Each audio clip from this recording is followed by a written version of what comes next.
Hello नमस्कार विद्यार्थी मित्रों, रिपी लर्निंग हब में आपणुं स्वागत है ने हूँ तमारी सेवा में पांबर सर। आज आपणे विद्युत प्रवाहनी चुंबकीय असरो मीन्स के गतिमान विद्युत भार अने एनुं चुंबकत्व आधारित टॉपिक है एम्पियरनो सर्किटल नियम अने एना उपयोगो। अति लांबा तार द्वारा उद्भवतुं चुंबकीय क्षेत्र, परिमित लंबाईना तार द्वारा उद्भवतुं चुंबकीय क्षेत्र, अति लांबा सोलेनोइड द्वारा उद्भवतुं चुंबकीय क्षेत्र, परिमित लंबाईना सोलेनोइड द्वारा उद्भवतुं चुंबकीय क्षेत्र, टोरॉइड द्वारा उद्भवतुं चुंबकीय क्षेत्र आधारित आपणे एमसीक्यू नो पार्ट 2 जोवाना छे। तो तमे बधा रेडी छो? चालो तो स्टार्ट करीए।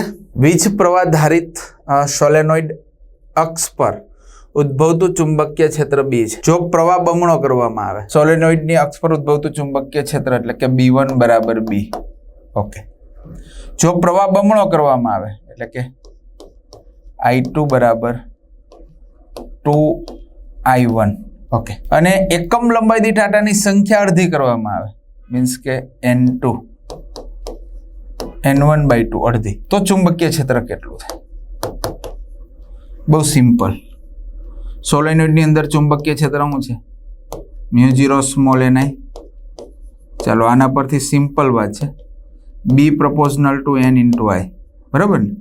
ચાલો આના પરથી તમે લઈ લ્યો B2/B1 બરાબર N2 I2 N1 I1। ચાલો B2 ના છેદમાં B1 એટલે B, N2 આપેલું છે તમને N1/2 ઇન્ટુ I2 આપ્યું છે 2I1 છેદમાં N1 I1 આવે। હા ચલો N1 I1 N1 cancel, I1 cancel, 2 cancel, એટલે અહીંયા આવી ગયું 1। રેડી? ચાલો તો સિમ્પલ વાત છે। તો B2 બરાબર B ના લઈ જાઓ એટલે B, તો B2 બરાબર B, એટલું ને એટલું જ રહી। આવી ગયું B, તો આન્સર તમારો એ। હવે આમાં ચેન્જ થઈ શકે। પ્રવાહ બમણોની જગ્યાએ 4 ગણો કરવામાં આવે, 8 ગણો કરવામાં આવે, 6 ગણો કરવામાં આવે। એકમ લંબાઈ દીઠ આટાની સંખ્યા અડધી, બમણી, 3 ગણી, 5 ગણી, તો આન્સર બદલે, હે ને? રીત આ એક સેમ, રાઈટ? ઓકે, ખ્યાલ આવી ગયો વિદ્યાર્થી મિત્રો? તમારો આન્સર બી, એ બી આવી ગયું। ચાલો આગળ વધીએ। નેક્સ્ટ, એક લાંબા સોલેનોઇડના 10 સેન્ટીમીટર દીઠ આટા 50 છે, એટલે કેપિટલ N બરાબર સ્મોલ n/L, है ना? એટલે કે 50 ના છેદમાં 1 સેન્ટીમીટર એટલે 50 ના છેદમાં 10⁻², એટલે 50 ગુણ્યા 10⁻², તો કેપિટલ N બરાબર 5 10⁻3। ચાલો, જો સોલેનોઇડમાંથી 4 એમ્પિયર પ્રવાહ વહેતો હોય, 4 એમ્પિયર પ્રવાહ વહેતો હોય, I બરાબર 4 એમ્પિયર, તો તેની અક્ષ પર સોલેનોઇડના મધ્ય બિંદુએ અને છેડા પરના બિંદુએ ચુંબકીય ક્ષેત્ર BC અને BX અક્ષ પર આપણે મેળવવાનો છે। ચાલો તો પેલું કામ કરીએ આપણે। સોલેનોઇડના કેન્દ્ર પર ક્ષેત્ર BC બરાબર μ0 સ્મોલ n I। આપણે ભૂલ કરી છે ને, સ્મોલ n બરાબર કેપિટલ N/L ને, એકમ લંબાઈ દીઠ આટાની સંખ્યા।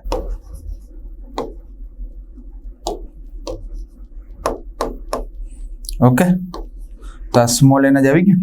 ઓકે, ચાલો μ0 ni, તો BC is equal to 4π 10⁻7, small n આપણે મેળવી લીધું 5 10⁻3 અને I એટલે 4 4 20 4 5 20, એટલે BC બરાબર 4π ગુણ્યા 20 છે ને, 20 10⁻7 માંથી 3 જાય -4। ચાલો હજી એક લઈ લઈએ અહીંયા, તો બી આવી જાય ને, એટલે BC બરાબર આવી જાય આપણે 8π લઈ લઈએ, 4 દુ 8, અને આ એક મીંડું છે અહીંયા લઈ લઈએ એટલે 10⁻3। રેડી? તો BC ઇઝ ઇક્વલ ટુ 8 ગુણ્યા 3.14 10⁻3, 8 તેરી 24, એટલે કે 25 પોઈન્ટ સમથિંગ, એટલે 25.1 10⁻3 ટેસ્લા આવી ગયું। ચાલો આ એક તો મળી ગયું। હવે બીજું, સોલેનોઇડની અક્ષ પર છેડા પરના બિંદુએ ચુંબકીય ક્ષેત્ર બી બરાબર mu 0 ni by 2 sin alpha 1 plus sin alpha 2. Ready? ચાલો અક્ષ પરના છેડા પરના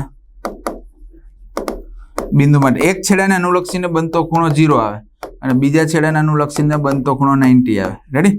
કારણ કે એક છેડો ત્યાં આવે એટલે 0. તો b ઇઝ ઇક્વલ ટુ શું થશે? Mu 0 ni by 2 sin 0 plus sin 90. તો b બરાબર mu 0 ni by 2 1 plus 0 plus 1 એટલે 1 એટલે આટલું જ આવી જશે. b બરાબર મ્યુ 0 ni બાય 2 એનો મતલબ આનાથી અડધું આ bx. તો મ્યુ 0 ni એટલે તો bc. તો bc ના છેદમાં 2. તો bx is equal two bc કેટલું આવ્યું? ઓકે 25.1 10 ની -3 ભાગ્યા 2 25 ના 2 ભાગ કરો એટલે 12.5 એટલે 12.6 કરી નાખો. ચાલો તો 12.6 10 ની -3 ટેસ્લા આવી ગયું. ચાલો 25.1 10 ની -3 અને 12.6 10 ની -3 એક્ઝેક્ટલી તમારો આન્સર આવશે સી છે. ચાલો આવી ગયો. આમાં તે પણ ફરક કરી શકાય, ચેન્જીસ કરી શકાય છે. આટા બદલો, પ્રવાહ બદલો તો આ વસ્તુ બદલી જાય. મેથડ સેમ, અક્ષ પર અને મધ્ય બિંદુએ. ચાલો આવી ગયું, ખ્યાલ આવી ગયો ને? અક્ષ પર કેવી રીતના? તો જો આવી રીતના સોલેનોઇડ હોય, આ સોલેનોઇડની અક્ષ હોય. હવે મધ્ય બિંદુએ કીધું હોય તો ખૂણા સરખા થાય એટલે તો આવી ગયું અનંત લંબાઈનું. એટલે પણ અક્ષ પર કી એટલે આ છેડો, અહીંયા ચુંબકીય ક્ષેત્ર bx. તો આ જે છે બિંદુ છે એને અનુલક્ષીને આલ્ફા 1 ખૂણો જે છે આલ્ફા 1 0 અને આને અનુલક્ષીને આ જે ખૂણો છે એ આલ્ફા 2 આવે. અનંત હોય એટલે આ 90 આવે. રેડી?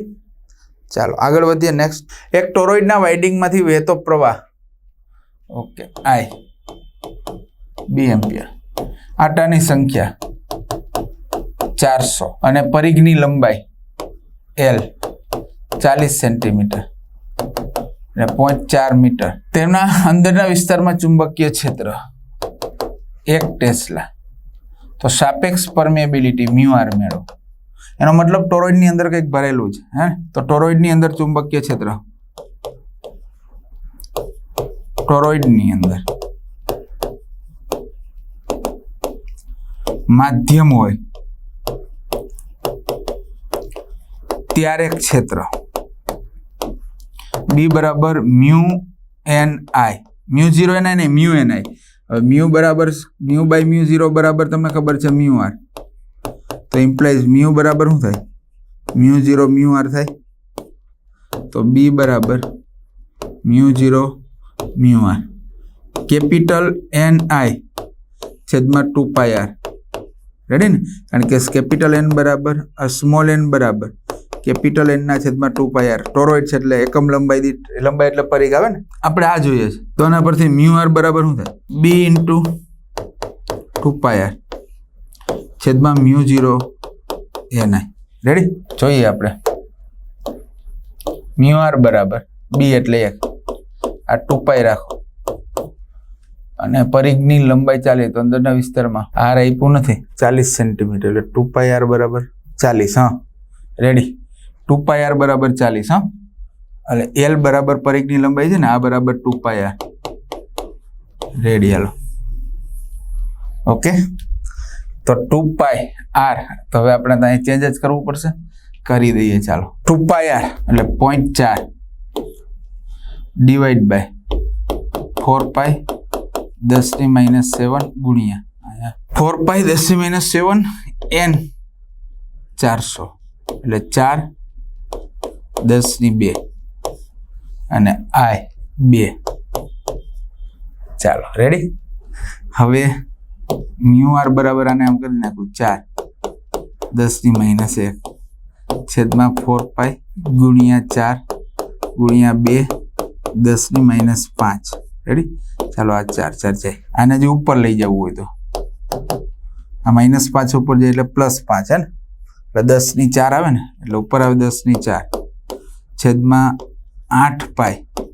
હજી આને આપણે કરવું હોય મ્યુ આર બરાબર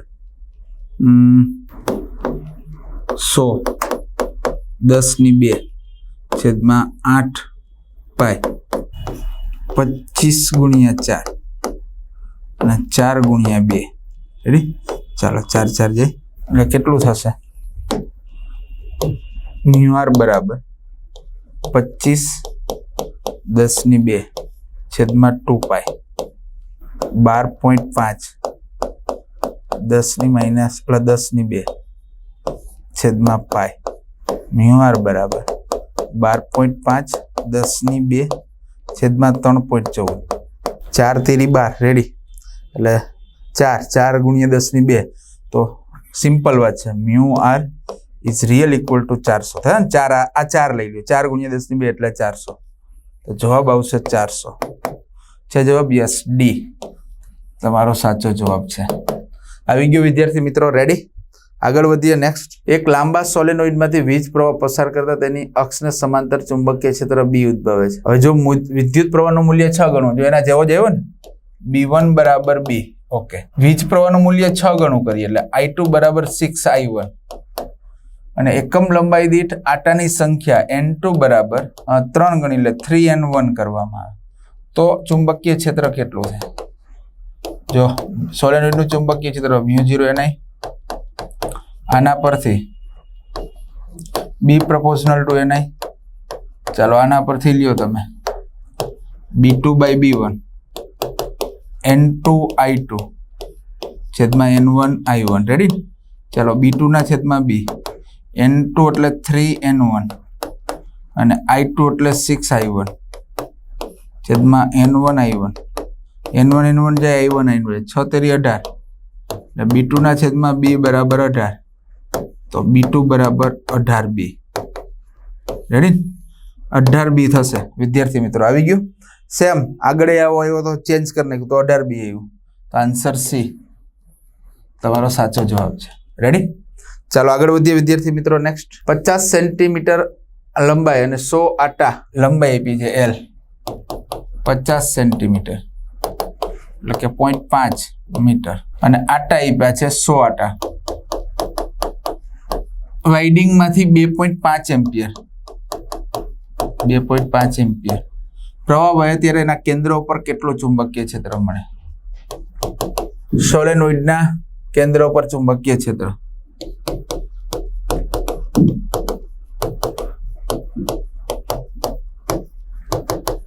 μ0 Ni μ0 capital Ni by L 4 pi 10⁻⁷ 10⁵ 100 એટલે અને A એટલે 2.5 છેદમાં L એટલે 0.5 4 પાઈ ગુણ્યા 10⁻⁷ ગુણ્યા 10⁵ ગુણ્યા 25 કરી નાખો. પોઈન્ટ દૂર કરો ને અહીંયા પોઈન્ટ દૂર કર્યું એટલે 5. રેડી? ચાલો 5 × 4 એટલે 20 પાઈ 10⁻⁵. હજી એક BC બરાબર 2 પાઈ 10⁻⁴. તો BC બરાબર 2 ગુણ્યા 3.14 10⁻⁴. 3 દુ 6 6.28 6.28 10⁻⁴ ટેસ્લા. આવી ગયું? ડી તમારો સાચો આન્સર છે વિદ્યાર્થી મિત્રો. ચાલો આગળ વધીએ. નેક્સ્ટ, 1.5 મીટર લંબાઈના સોલેનોઇડનો વ્યાસ. સોલેનોઇડની લંબાઈ આપી છે 1.5 મીટર, વ્યાસ આપ્યો છે 4 સેન્ટીમીટર અને દરેક સેન્ટીમીટરમાં 100 આટા છે અને દરેક સેન્ટીમીટરમાં 100 આટા છે એટલે સ્મોલ n બરાબર 100 આટા પર સેન્ટીમીટર એટલે 10⁴ આટા પર મીટર. વહેતો પ્રવાહ I બરાબર 5 એમ્પિયર. તો અક્ષ પર સોલેનોઇડની અંદર ચુંબકીય ક્ષેત્ર અહીંયા જો વ્યાસ કરતા લંબાઈ મોટી છે એટલે લંબાઈની દ્રષ્ટિ વ્યાસની દ્રષ્ટિએ લંબાઈ મોટી હોય તો લાંબુ સોલેનોઇડ જ કહેવાય ને. તો લાંબા સોલેનોઇડની અંદર ઉદ્ભવતું ચુંબકીય ક્ષેત્ર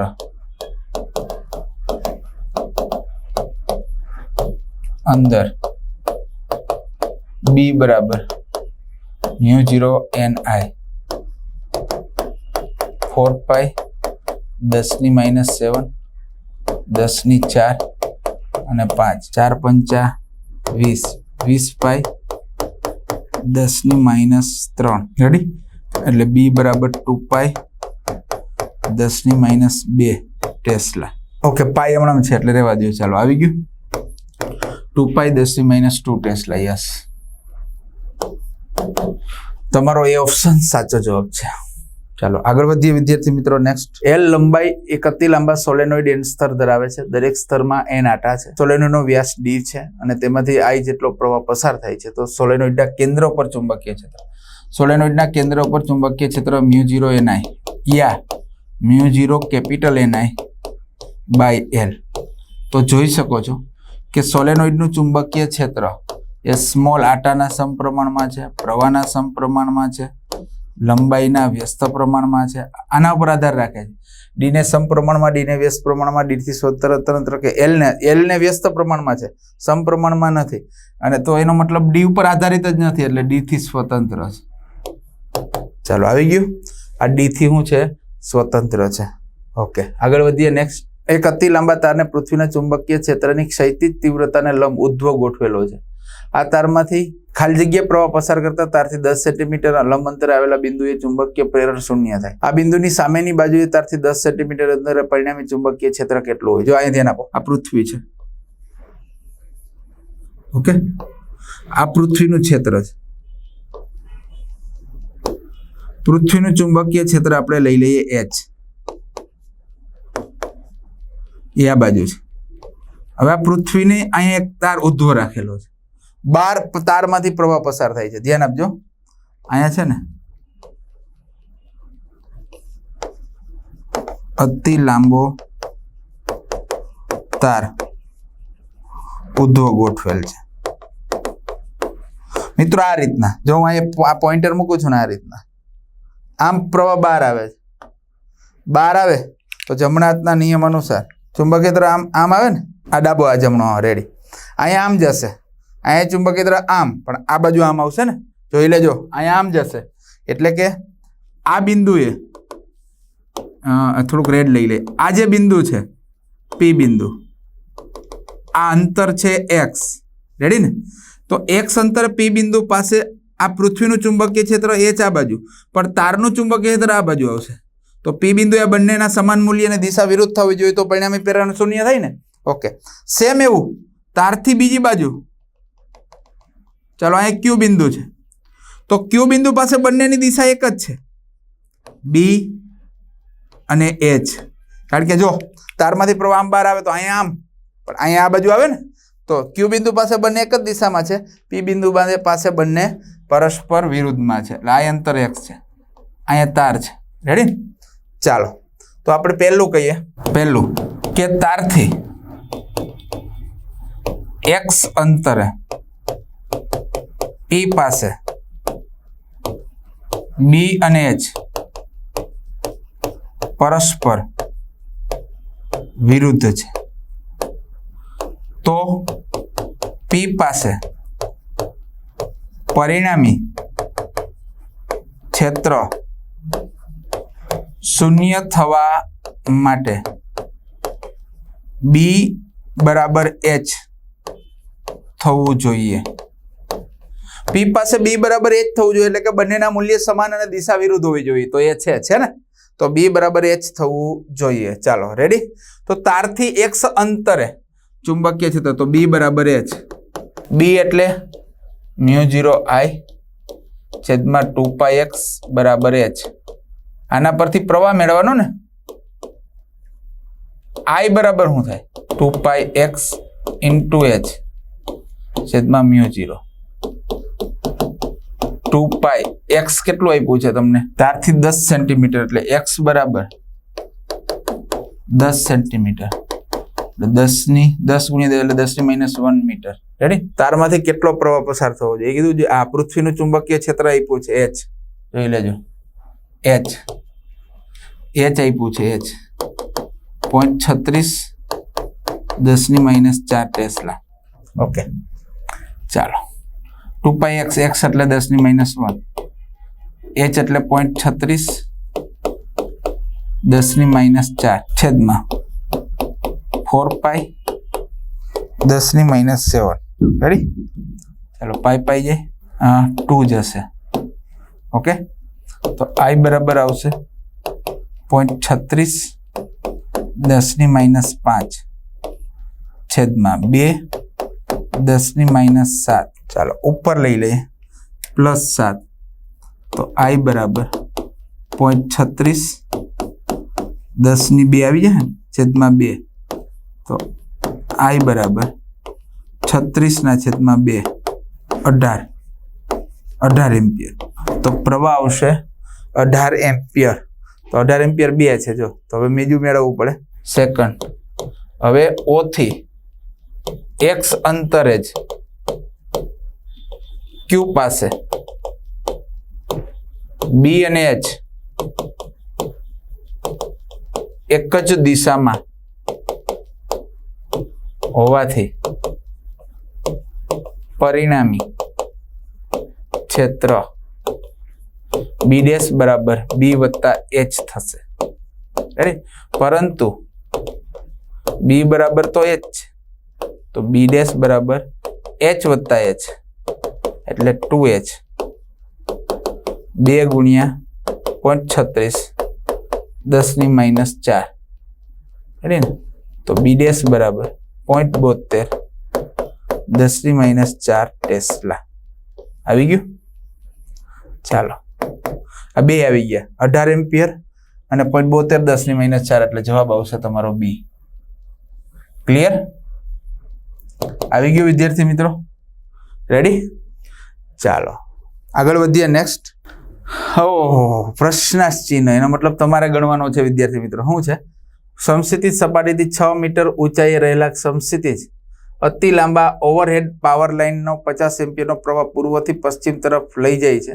તો બરાબર તારની નીચે ઉદ્ભવતું ચુંબક, અહીંયા અતિ લાંબા તારનું ચુંબકીય છે એટલે આ સૂત્ર વાપરવું પડશે, μ0I/2πr. રેડી ને?